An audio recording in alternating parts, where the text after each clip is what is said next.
ஆனால் நாம் சுய விசாரணையில் ஈடுபடும்போது, அதே ஈகோ நமக்கு இந்த கான்ஷியஸ்னஸ் உடைய சிறப்பியல்புகளை அறிந்து கொள்வதற்கு உதவியாக இருக்கிறது.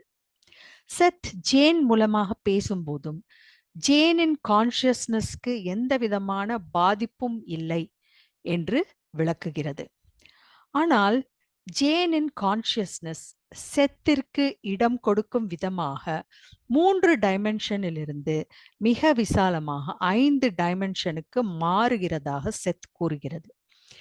ஜேனுக்கு சரியான புரிதலை ஏற்படுத்த ஜேனின் கான்ஷியஸ்னஸ் 5 டைமென்ஷன் நிலைக்கு மாறுகிறது.